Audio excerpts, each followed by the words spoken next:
The Boy and the Rabbits. Long ago and far away, two brothers traveled the land collecting folk legends and fairy tales.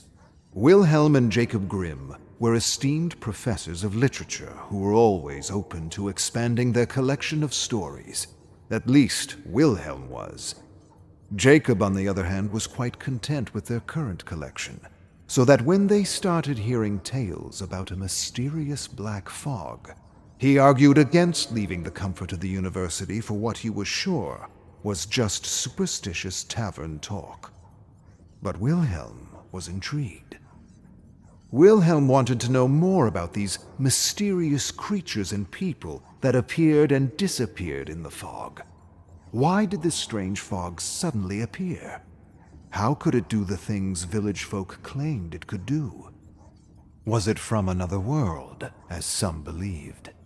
Despite Jacob's protests to keep him safe, Wilhelm gathered his saddlebag, mounted his horse, and promised to return with more stories to add to their already impressive collection of cautionary tales.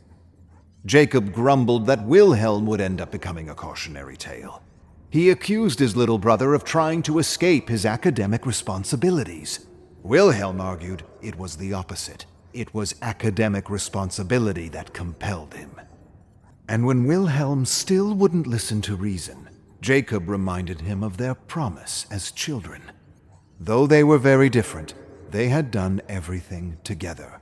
Wilhelm had said, "We will not leave each other," and Jacob had said, "Never so long as we live." Wilhelm accused Jacob of being overdramatic, like a character in a fairy tale. They would always be close, and one little adventure wouldn't change that. Besides, he assured his older brother that a short separation would be good for the heart. He added that these stories from the fog had captured his curiosity, and that it wasn't a matter of want, but of need.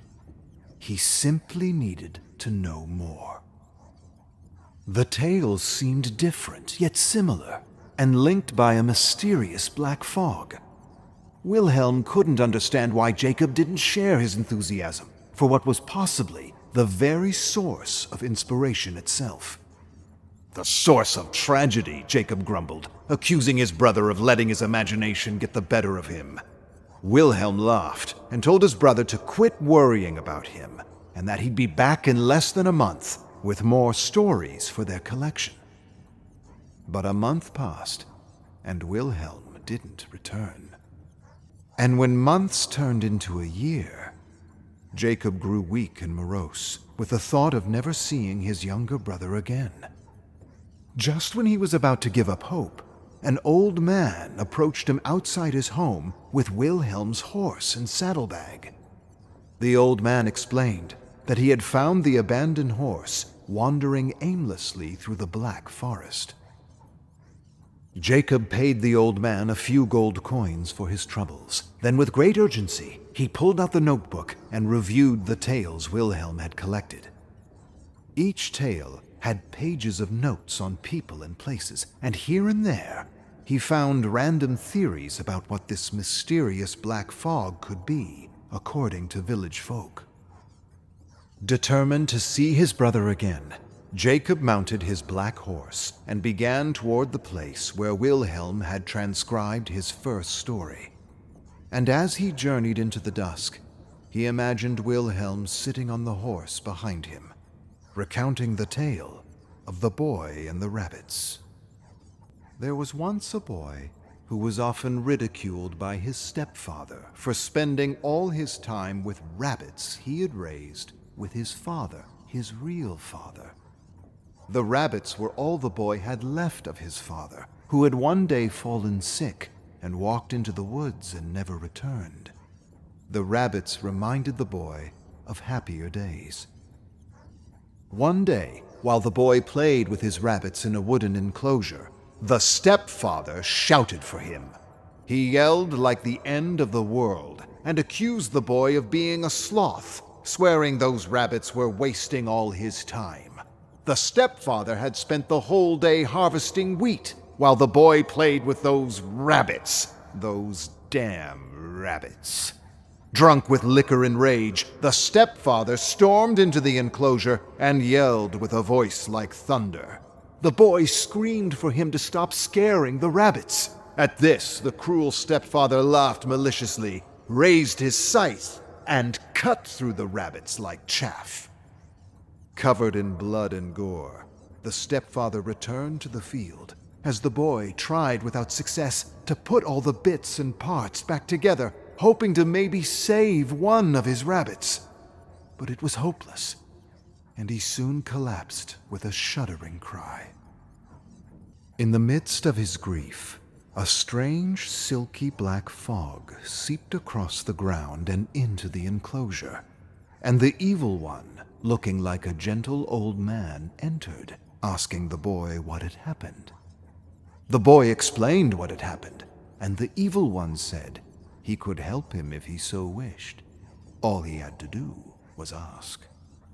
With trembling lips, the boy begged for his rabbits back, begged for justice, begged for his stepfather to get his just deserts. The evil one grinned and handed him a small leather pouch. He told the boy to pile up all the rabbit lumps and spread the pouch's contents over the bloodiest parts. Then the evil one walked out of the small enclosure, telling the boy he would never have to worry about losing his rabbits again. The boy then placed the parts in a pile and emptied the strange white powder over the bloodiest flesh and fur. Suddenly, shrieks sounded from the severed heads of the rabbits as hundreds of insects and worms emerged from the ground as if they had been summoned. The insects and worms moved through the mound of flesh and infused the pieces of rabbit with a kind of supernatural energy. Then the insects and worms disappeared beneath the fur and flesh, and the severed heads shrieked louder and louder. The boy staggered backward, clasping his ears with his hands, staring at the horror with mingled shock and disbelief. It wasn't long before a massive, rabbit-like creature rose from the bubbling muck. The boy collapsed in horror as the giant creature, made of severed pieces of rabbit, chittering insects, and wiggling worms, loomed before him. The monstrosity stared down at the boy through its deep red eyes for a long moment. Then it turned from the silent and motionless boy and squeezed through the door, almost bringing the enclosure down as the door frame trembled and cracked under the pressure.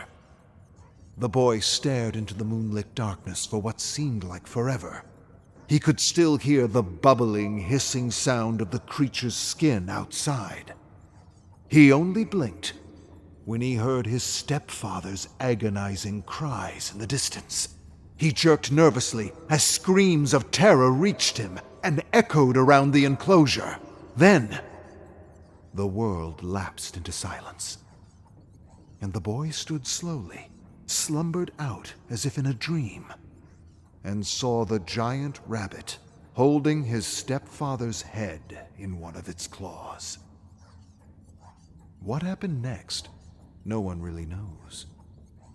Some say the creature killed the boy. Others say the boy and the creature went to live together in the forest. And still others say they walked into the black fog and were never seen again. Jacob dismounted his horse and inspected the enclosure where the rabbits had been slaughtered. He inspected the cracked door frame and then returned outside and searched the ground. To his disbelief, he soon found a massive footprint of the creature his brother had described as the ravage. Jacob studied the massive footprint for a long while and figured it was at least 10 times the size of his foot. Then, feeling a sudden chill, he turned to face the forest's edge, looking for signs of the black fog. But he saw nothing, and sighing deeply whispered, "Wilhelm, what a strange tale you've entangled us in." Then he mounted his horse and began his journey to the village where Wilhelm had discovered his second story.